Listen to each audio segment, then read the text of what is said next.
നീ അടക്കമുള്ള ഒരു പെണ്ണിനെ ഞാൻ വിശ്വസിക്കില്ല. ഒരു പെണ്ണിനും എന്റെ മനസ്സിൽ സ്ഥാനം ഉണ്ടാവില്ല. ഊണിലും ഉറക്കത്തിലും ഒപ്പം നിന്ന് ചതിക്കുന്ന നന്ദിയില്ലാത്ത വർഗമാ നീയൊക്കെ. സ്വാതി കാണിച്ച ചതിക്ക് സ്ത്രീകളെ മുഴുവൻ അടച്ചാക്ഷേപിക്കുന്നത് ശരിയല്ല നീൽ. ഞാൻ നീലിനോട് എന്ത് തെറ്റാ ചെയ്തത്? പകരം തൽക്കാലത്തേക്കൊന്ന് മാറി നിൽക്കാൻ നീൽ എന്നോട് പറഞ്ഞപ്പോ ഞാൻ നീലിനെ അനുസരിച്ചു. അതാണോ ഞാൻ ചെയ്ത തെറ്റ്? എന്റെ ജീവൻ രക്ഷിക്കാൻ വേണ്ടി നീൽ നടത്തിയ ഒരു ഡമ്മി കല്യാണം എന്നാണ് നീൽ എന്നോട് അന്ന് പറഞ്ഞത്. മതി, ഒന്ന് നിർത്ത്. എന്റെ റൂമിൽ നിന്ന് ഇറങ്ങിപ്പോ പ്ലീസ്. ഇവിടെ നിന്ന് ഇറങ്ങി പോവാൻ. ഇല്ല നീൽ, എനിക്ക് നീലിനോട് സംസാരിക്കണം. എനിക്കൊന്നും കേൾക്കണ്ട. കിട്ടിയ അവസരം മുതലെടുത്ത് എന്റെ പിന്നാലെ നീ വരണ്ട. ഇറങ്ങിപ്പോവാൻ. നിനക്ക് ഈ റൂമിൽ നിന്ന് ഇറങ്ങി പോവാൻ വയ്യെങ്കിൽ ഞാൻ തന്നെ പോയേക്കാം. നീൽ പൊയ്ക്കോ. ഈ മുറിയിൽ എന്റെ മുന്നിൽ നിന്ന് ഇപ്പൊ നീലിന് ഇറങ്ങിപ്പോകാം. പക്ഷേ നീലിന്റെ ജീവിതത്തിൽ നിന്ന് ഇനി ഈ വേദ ഒരിക്കലും പോകില്ല. ഏട്ടാ, ഏട്ടൻ എന്ത് ശിക്ഷ തന്നാലും ഞാൻ സ്വീകരിക്കാം. പക്ഷെ അതിനു മുൻപ് എനിക്ക് പറയാനുള്ളത് ഏട്ടനൊന്ന് കേൾക്കണം. വേണ്ട, നിന്റെ നാവ് കൊണ്ട് പറയുന്ന കള്ളങ്ങൾ ഇനിയും കേൾക്കാൻ എനിക്ക് പറ്റില്ല. ഏട്ടാ, ഏട്ടാ പ്ലീസ് ഏട്ടാ. ഏട്ടാ, എന്ത് സാഹചര്യത്തിലാണ് ഞാൻ ഇങ്ങനെ ഒരു കളവ് പറഞ്ഞെന്ന് ഏട്ടൻ അറിയാമോ? ഏത് സാഹചര്യത്തിലായാലും എന്റെ ജീവനെ പോലെ സ്നേഹിച്ച നീ ഇത്തരം ഒരു കളവ് പറഞ്ഞത് എന്നെ ചതിക്കുന്നതിന് തുല്യമാ. അത് സഹിക്കാൻ മാത്രം അത്രയ്ക്ക് വിശാല ഹൃദയനൊന്നല്ല ഞാൻ. മേലിൽ ഇതും പറഞ്ഞ് എന്റെ പിന്നാലെ വന്നു പോരുന്നു. എന്റെ മനസ്സിൽ നിന്നോട് വെറുപ്പ് മാത്രമേ ഉള്ളൂ. അത് നീ ഓർത്തോ? ഏട്ടാ, ഏട്ടാ, ഞാൻ പറയുന്നൊന്ന് കേക്ക്. ഏട്ടാ, ഏട്ടാ, ഞാൻ പറയുന്നൊന്ന് കേക്ക്. ഏട്ടാ, ഏട്ടാ, ദയവേദി ഞങ്ങൾ പറയുന്നൊന്ന് കേൾക്കണം. അതിനുശേഷം ഏട്ടൻ തരുന്ന എന്ത് ശിക്ഷ ഞങ്ങൾ സ്വീകരിച്ചോളാം. മിണ്ടിപ്പോരുത് നീ. നീ ഒറ്റ ഒരുത്തി ഇതിനൊക്കെ കാരണം. ഒരിക്കലും കള്ളം പറയാത്ത ഇവളെ കൊണ്ട് ഈ പെരുങ്കള്ളം പറയിച്ച് എന്നെ വിഡ്ഢിയാക്കിയത് നീ ഒരുത്തിയ. അതിനുള്ള എന്ത് ശിക്ഷ ഞാൻ അനുഭവിച്ചോളാം. പക്ഷെ ദയവ് ഇത് ഏട്ടത്തെ ശിക്ഷിക്കരുത്. നിങ്ങളുടെ ജീവിതം ഞാൻ കാരണം തകരാൻ പാടില്ല. ഇനി എന്ത് തകരാൻ? എനിക്ക് ഇവളിലുള്ള വിശ്വാസം മുഴുവൻ നഷ്ടപ്പെട്ടു. ഭാര്യയും ഭർത്താവും തമ്മിൽ പരസ്പരം സ്നേഹിച്ച് ജീവിക്കുന്നത് ഒരു വിശ്വാസത്തിന്റെ ചെറിയൊരു നൂലിഴയില്ല. അത് തകർന്നാ പിന്നെ ഒരുമിച്ച് ജീവിക്കുന്നതിൽ ഒരർത്ഥമില്ല. എനിക്കിനി ഇവളെ വിശ്വസിക്കാനോ ഇവളെ പറയുന്നത് കേൾക്കാനോ പറ്റില്ല. അങ്ങനെ പറയല്ലേ ഏട്ടാ. സ്വാതി, ഏട്ടനെ വഞ്ചിക്കണമെന്നോ പറ്റിക്കണമെന്നോ ഞാൻ മനസ്സിൽ പോലും വിചാരിച്ചിട്ടില്ല. അബദ്ധത്തിൽ നന്ദിനി പറഞ്ഞു പോയൊരു കള്ളം മാത്രമായിരുന്നു അത്. വേദയും ഗൗരിയും പറ്റിക്കാൻ വേണ്ടി മാത്രമാ നന്ദിനി അത് പറഞ്ഞത്.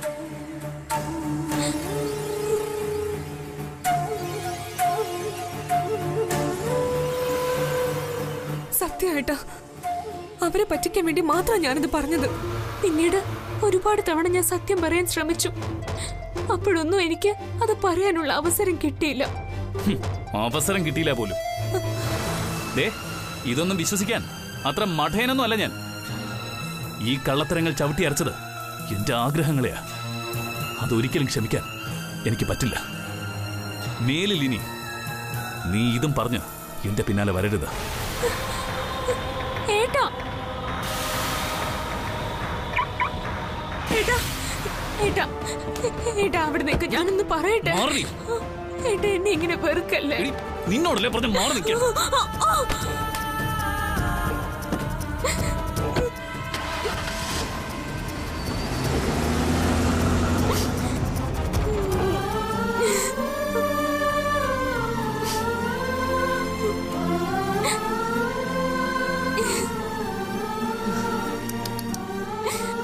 കൊള്ളാം സ്വാതി, ഇതിൽ കൂടുതൽ നീൽ ഇനി നിന്നെ വെറുക്കാനില്ല. നിന്നെ ചവിട്ടി എറിഞ്ഞിട്ടല്ലേ നീല് പോയത്. എന്നിട്ട് നീ ഇങ്ങനെ നില വിളിച്ചോണ്ട് പിന്നാലെ നടക്കാതെ നിനക്ക് ഇവിടുന്ന് ഇറങ്ങി പൊയ്ക്കൂടെ? ഞാൻ ചത്ത് കട്ടിലൊഴിയാൻ കാത്തിരിക്കുകയാണ് നീയെന്ന് എനിക്കറിയാം. പക്ഷേ അങ്ങനെ എന്റെ ഏട്ടന്റെ ജീവിതം നശിപ്പിക്കാൻ ഞാൻ സമ്മതിക്കില്ല. അത് നിന്റെ വിശ്വാസം മാത്രമാണ് സ്വാതി. നീൽ നിന്നിൽ നിന്ന് ഒരുപാട് അകന്നു കഴിഞ്ഞു. ഒരു കുടുംബത്തിനകത്ത് ഭാര്യയും ഭർത്താവും തമ്മിൽ ഇത്തരം പിണക്കങ്ങളും പരിഭവങ്ങളും സാധാരണയടി. പക്ഷെ അതിന് നീ വിചാരിക്കുന്ന അത്ര ആയുസ് ഉണ്ടാവില്ല. ഞാനും എന്റെ ഏട്ടനും തമ്മിലുള്ള പിണക്കം തീർക്കാൻ എനിക്കറിയാം. ഇല്ല സ്വാതി, ഇപ്പൊ നീലിന്റെ മനസ്സിൽ നിന്നോട് വെറുപ്പ് മാത്രമേ ഉള്ളൂ. അത് പരമാവധി ആളി കത്തിക്കുക എന്ന ജോലി മാത്രമേ എനിക്കുള്ളൂ. ഞാനത് ഭംഗിയായിട്ട് ചെയ്തോളാം. അതിന് ചൂടാക്കിയ വെള്ളം നീ അങ്ങ് മനസ്സിനെടുത്ത് കളഞ്ഞേക്ക്. ഈ സ്വാതി ജീവിച്ചിരിക്കുമ്പോ നിനക്ക് എന്റെ ഏട്ടനെ തൊടാൻ പോലും പറ്റില്ല. സമ്മതിക്കില്ല ഞാൻ. കടം വാങ്ങിയത് തിരിച്ചു കൊടുക്കാൻ മനസ്സ് കാണിക്കാത്ത നിന്റെ അത്ര ക്രൂരത ഞാൻ കാണിക്കില്ല. സത്യത്തിൽ നീലിനെ എനിക്ക് തിരിച്ചു തരേണ്ടത് നീയാ. ഏട്ടന് വേണ്ടി മാത്രമാണ് നിന്റെ ഈ പോരാട്ടമെന്ന് ഞാൻ വിശ്വസിക്കുന്നില്ല. നീ ശ്രമിക്കുന്നത് ഈ കുടുംബത്തിന്റെ അടിത്തറ തകർക്കാൻ വേണ്ടിയിട്ടാ. ഞാൻ ശ്രമിക്കുന്നത് ഈ കുടുംബം തകരാതിരിക്കാനും.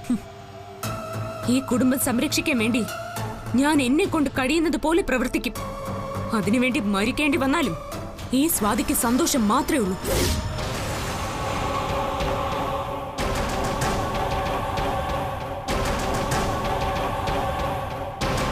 നിന്നെ കൊണ്ടതിന് കഴിയില്ല സ്വാതി.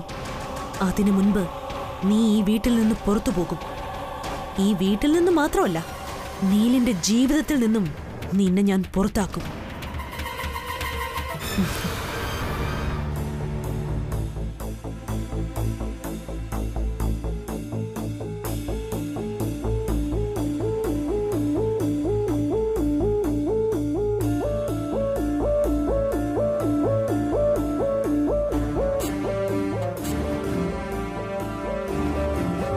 ഗിരീട്ട,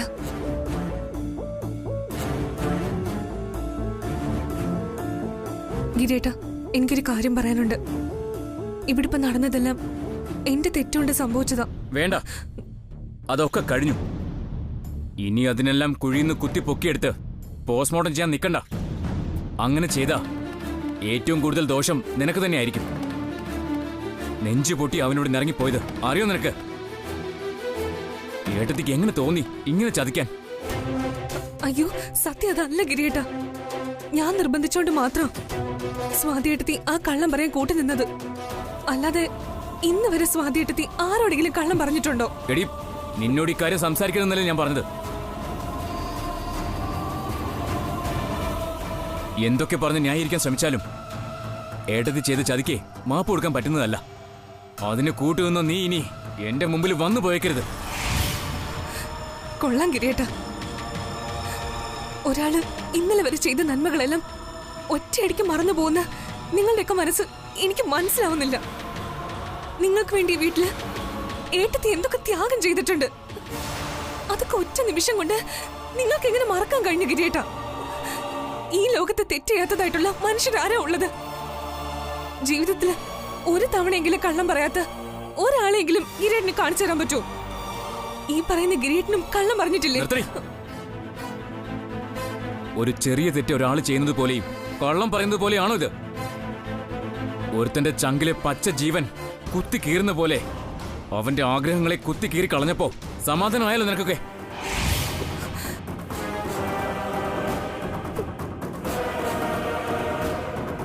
ഇനിയും ഇതുപോലെ പറഞ്ഞോണ്ട് എന്റെ പിന്നാലെ വന്ന ഉള്ളിലടക്കിയ കലി മുഴുവൻ നിന്റെ മേൽ തീർക്കും ഞാൻ. കേട്ടോടി? തീർത്തോ? കലി മുഴുവൻ തീർക്കോ? എന്നെ തല്ലി കൊല്ലുക ചെയ്തോ? എനിക്ക് ഒരു പരാതിയില്ല. പക്ഷെ അകത്തിരുന്ന് ചങ്ക് പടഞ്ഞ് കരയുന്ന ഏട്ടത്തെ മനസ്സിലാക്കിയില്ലെങ്കിൽ നിങ്ങളൊക്കെ മനുഷ്യരാണെന്ന് പറയുന്നതിൽ ഒരർത്ഥമില്ല. ആ വേദനയേക്കാൾ 100 മടങ്ങ് വലുതാടി നീലിന്റെ മനസ്സിലെ വേദന. അത് കാണാത്ത നിന്റെ കണ്ണിനെന്തോ കാര്യമായ കുഴപ്പമുണ്ട്. എന്റെ കണ്ണിനല്ല കുഴപ്പം, നിങ്ങളുടെയൊക്കെ മനസ്സിലെ സ്നേഹത്തിന്. ഇതുവരെ നിങ്ങൾ ഏട്ടത്തിയോട് കാണിച്ചത് സ്നേഹമായിരുന്നില്ല, സ്വാർത്ഥതയായിരുന്നു. നിങ്ങളുടെയൊക്കെ കാര്യം കാണാനുള്ള വെറും സ്വാർത്ഥത മാത്രം. മിണ്ടരുത് നീ. സ്വാർത്ഥത പോലും. ഇനി ഇത് ഒരിക്കൽ കൂടി പറഞ്ഞാലുണ്ടല്ലോ നിന്റെ പല്ല് ഞാൻ അടിച്ചു പൊഴിക്കും. പറഞ്ഞേക്കാം. ഒരിക്കൽ കൂടിയല്ല, ഒരു 100 തവണ കൂടി പറയും ഞാൻ. ഇത്രയും നാള് നിങ്ങൾക്കൊക്കെ വേണ്ടി ജീവിച്ച ഏട്ടത്തെ നിങ്ങളൊക്കെ ചെയ്ത് എത്രയോ തെറ്റുകൾ ക്ഷമിച്ചിട്ടുണ്ടാവും. പക്ഷെ നിങ്ങൾക്കാർക്കും ഏട്ടത്തെ അറിയാതെ ചെയ്തു പോയ ഒരു തെറ്റ് പോലും ക്ഷമിക്കാൻ കഴിയുന്നില്ല. അപ്പൊ പിന്നെ ഏട്ടത്തെ നിങ്ങൾ ഇത്രയും കാലം സ്നേഹിച്ചെന്ന് പറയുന്നതിൽ എന്തെങ്കിലും ആത്മാർത്ഥതയുണ്ടോ?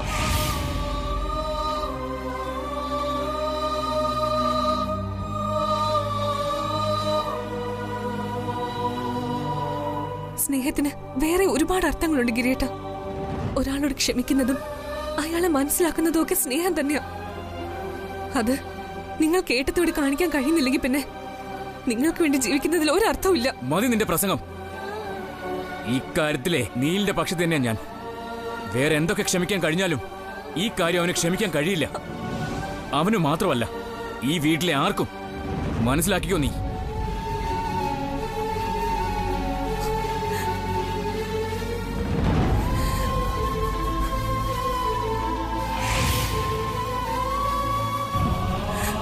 വേണ്ട, മനസ്സിലാക്കണ്ട.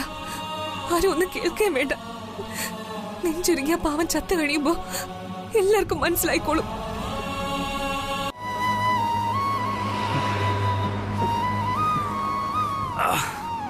അല്ല ബോബിച്ചായ തന്നെ പറ, ഈ അവസ്ഥയിൽ ഞാൻ എന്ത് ചെയ്യണം? എന്തെല്ലാം ആഗ്രഹങ്ങളായിരുന്നു മനസ്സിൽ. അതൊക്കെ ഒരു നുണയായിരുന്നെന്ന് പറഞ്ഞാൽ ഞാൻ എങ്ങനെ സഹിക്കും ബോബിച്ചായ? അതൊന്നും സാരമില്ല നീലേ, ജീവിതമാവുമ്പോ ഇങ്ങനൊക്കെ തന്നെയാ. പക്ഷെ എന്നാലും സ്വാതിയുടെ ഈ കള്ളത്തരം ഇത്തിരി കടന്നുപോയി. ആട്ടെ, വേദ എന്തു പറയുന്നു? ആ പിശാചിന്റെ കാര്യം ഓർമ്മിപ്പിക്കല്ലേ ബോബിച്ചായ. അവൾ ഒരുത്തി കാരണമാ എന്റെ ജീവിതം ഇങ്ങനെ ആയത്. തന്റെ ഭാര്യ ഗർഭമാണെന്ന് കള്ളം പറഞ്ഞ് തന്നെ പറ്റിച്ചതിന് ആ കൊച്ചെന്ത് പഴച്ചു? അല്ലെങ്കിൽ തന്നെ ആദ്യം പ്രേമിച്ചത് ആ വേദയല്ലേ? ബോബിച്ചായ, സത്യം അറിയാതെ നിങ്ങൾ ഓരോന്ന് പറഞ്ഞ് എന്നെ കുറ്റപ്പെടുത്തരുത്. മതിയടോ ബോബിച്ചായ ഒന്നും ഉണ്ടായിരുന്നേ. എനിക്ക് ഒരു കുഴപ്പമില്ല. എടോ ഇത്തിരി വെള്ളമെങ്കിലും ഒഴിച്ച് കുടിക്ക്. കർത്താവേ, എന്തോന്ന് കുടിയാ കുടിക്കുന്നത്? ആവശ്യമില്ലാതെ ബോബിച്ചായ ഓരോന്ന് പറയുന്നത്.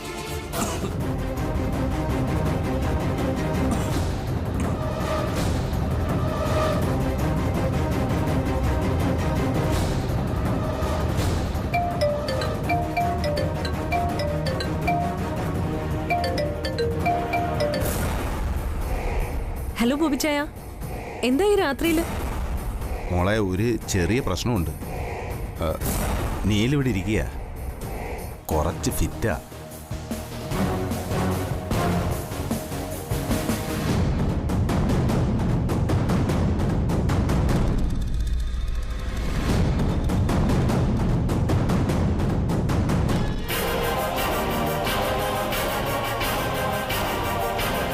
ഒരുപാട് കുടിച്ചോ?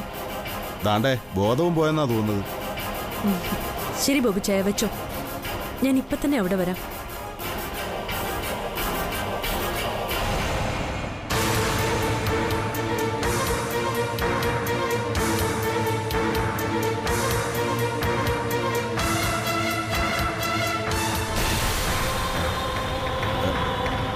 കർത്താവേ, വീണോ? നീലേ, നീലേ. ആ ബോബിച്ചായ, ഇരിക്കെ. എനിക്ക് ഒരു കുഴപ്പമില്ല.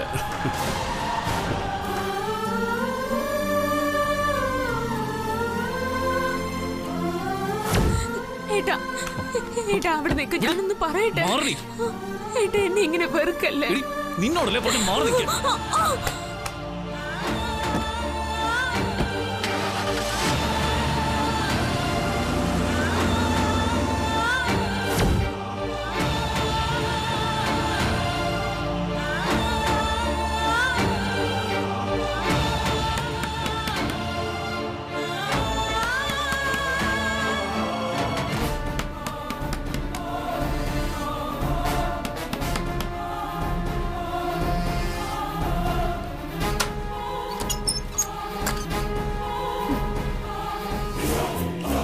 എന്താ സ്വാതി, നീ ഇതുവരെ ഉറങ്ങിയില്ലേ? നീല് വരാൻ വേണ്ടി കാത്തിരിക്കുകയാണോ? എന്നാ കേട്ടോ, നീൽ ഇപ്പോഴെങ്ങും വരില്ല. ഞാൻ ചെന്നാലേ നീല് വരൂ. കൂട്ടിക്കൊണ്ടുവരാൻ ഞാൻ പോവാ. അതൊന്ന് പറയാൻ വേണ്ടിയാ എന്റെ ഈ വിസിറ്റ്. എവിടെയടി എന്റെ ഏട്ടൻ? ആ, അത് ഞാൻ പറയില്ല. പക്ഷേ കുടിച്ച് ഫിറ്റായി ബോധം കെട്ട് ഒരിടത്ത് കിടപ്പുണ്ട്. അവരിപ്പൊ എന്നെ വിളിച്ച് പറഞ്ഞതാ. പറയടി, അന്നത്തെ പോലെ ഇനി എന്റെ ഏട്ടനെ ചതിക്കാനാണോ നിന്റെ ഉദ്ദേശം? നിന്നെ ഞാൻ പറയടി, എവിടെ എന്റെ ഏട്ടൻ? പറയാനല്ലേ പറഞ്ഞത്? എന്റെ ഏട്ടന്റെ പരിസരത്ത് നിന്റെ നിഴല് പോലും വീഴരുത്, മനസ്സിലായോടി? നീ ഒന്നും പറയണ്ട, നിന്നെ ഞാൻ കൊല്ലുവടി.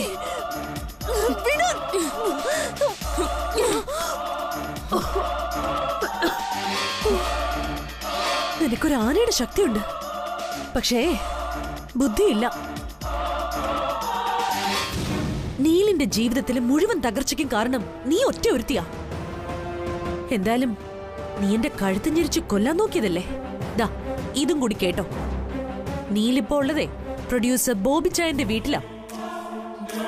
വീടിന്റെ ടെറസിലിരുന്ന് മദ്യപിച്ച് ബോധം കെട്ടുകൊണ്ടിരിക്കുക. നീ എങ്ങാനും അവിടെ ചെന്നാ ഒന്നുകിൽ നീല് നിന്നെ ആ വീട്ടിന്റെ മുകളിൽ നിന്ന് താഴേക്ക് എറിഞ്ഞു കൊല്ലും, അല്ലെങ്കിൽ അതിന് മുകളിൽ നിന്ന് സ്വയം ചാടി മരിക്കും.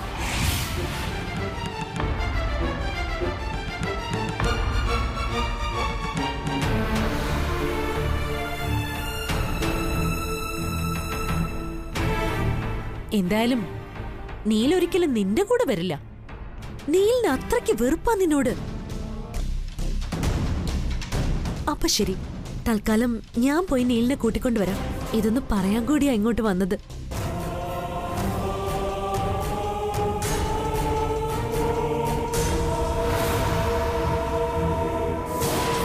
അതെ, ഞാൻ നീലിനെ കൂട്ടിക്കൊണ്ടു വരുമ്പോഴേ സ്വീകരിക്കാൻ നീ ഈ വീടിന്റെ പൂമുഖത്ത് തന്നെ ഉണ്ടാവണം, കേട്ടോ?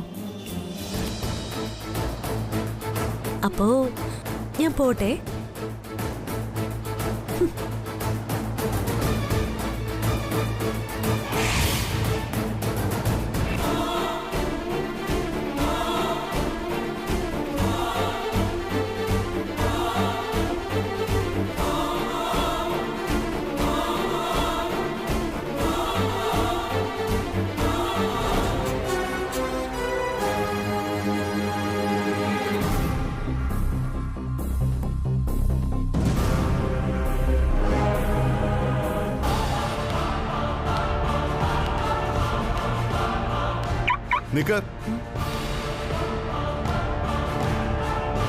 നീ സ്വാതിയോട് പറഞ്ഞതെല്ലാം ഞാൻ കേട്ടു. ഈ രാത്രി അവനെ കൊണ്ടുവരാൻ നീ പോണ്ട കാര്യമൊന്നുമില്ല. എനിക്കറിയാം എന്റെ മോനെ കൊണ്ടുവരാൻ. നീലിന്റെ കാര്യത്തില് നിനക്ക് ഇത്ര ഉത്കണ്ഠ വേണ്ടാന്ന് ഞാൻ പറഞ്ഞതിന്റെ അർത്ഥം മനസ്സിലായോ? എന്റെ രണ്ടാമക്കളുടെയും ജീവിതം തകർന്നു പോയതിന് ഉത്തരവാദി നീ ഒറ്റൊരാളാ.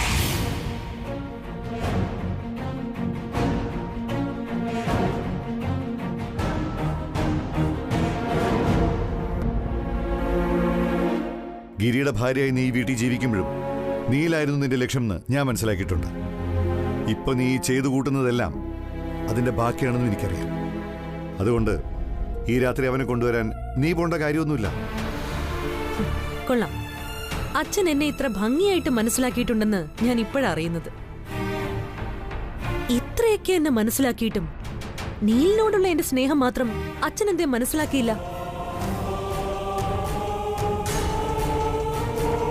എനിക്ക് പകരം എന്തിനാ അവളെ ഈ വീട്ടിലേക്ക് കൊണ്ടുവന്നു? പകരക്കാരിയെ എന്തിനു സ്ഥിരമായി ഈ വീട്ടിൽ വാഴിച്ചു? ഇതിനുള്ള ഉത്തരവൊന്നും നിന്നോട് പറയേണ്ട ബാധ്യത എനിക്കില്ല. പക്ഷേ എനിക്കതിനുള്ള അവകാശം ഉണ്ടച്ചാ. കാരണം നീലിനെ ഞാൻ അത്രമാത്രം സ്നേഹിച്ചിരുന്നു. നീല് വിവാഹം കഴിക്കുന്ന പെൺകുട്ടി മരിച്ചു പോവെന്ന് ജോത്സ്യം പറഞ്ഞതുകൊണ്ടാണല്ലോ അന്ന് നീൽ എന്നെ മാറ്റി നിർത്തിയത്. പക്ഷെ ഒരു കാര്യം അച്ഛൻ അറിയണം, ഗാന്ധർവ വിധി പ്രകാരം ആളോ ആരവോ ഒന്നുമില്ലാതെ അതിനു മുൻപേ എന്റെ കഴുത്തിൽ താലി കെട്ടിയ ആളാ നീൽ.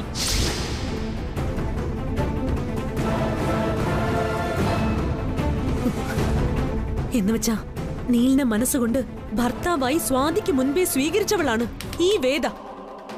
ആയിരിക്കാം, അതൊക്കെ പഴയ കഥയായി എന്നെ അവസാനിച്ചിരിക്കുന്നു. ഇപ്പോ നീലിന് ഭാര്യ വേറെയുണ്ട്. അവളെ നീൽ അടിച്ചിറക്കി കളഞ്ഞല്ലോ. വലിഞ്ഞു കയറി വന്നിട്ടും നീൽ അവളോട് കാണിക്കുന്നത് വെറുപ്പ് മാത്രമല്ലേ? എന്നുവെച്ചാ നീലിന് അവളോടൊപ്പം ജീവിക്കാൻ ഇനി ഇഷ്ടമല്ല എന്നല്ലേ അർത്ഥം? കൊള്ളാം. ജീവിതം എന്താണെന്നോ ജീവിതത്തിൽ ഭാര്യയും ഭർത്താവും എങ്ങനെയാണ് ജീവിക്കേണ്ടതെന്നുള്ള വിവരമില്ലായ്മ കൊണ്ടാ നീ ഈ പറഞ്ഞത് മുഴുവൻ. അതെ, സമ്മതിക്കുന്നു. എനിക്ക് വിവരമില്ല.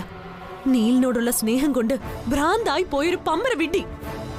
എത്രയോ നാളുകളായി ആ ഭ്രാന്തിനകത്ത് ജീവിക്കുന്നവളായി ഈ വേദ. പുരാണത്തിലെ ദ്രൗപദിയെ പോലെ എന്റെ ജീവിതം. 5 ഭർത്താക്കന്മാരുണ്ടായിരുന്നിട്ടും ദ്രൗപദിയുടെ പ്രണയവും സ്നേഹവും എന്നും അർജുനനോട് മാത്രമായിരുന്നു. അതുകൊണ്ടാണ് അച്ഛന്റെ മകൻ ഗിരിയുടെ ഭാര്യയായി ഈ വീട്ടിൽ ജീവിച്ചിട്ടും ഇന്നും അതേ പരിശുദ്ധിയോടുകൂടി നീലിനു വേണ്ടി വേദ കാത്തിരിക്കുന്നതും.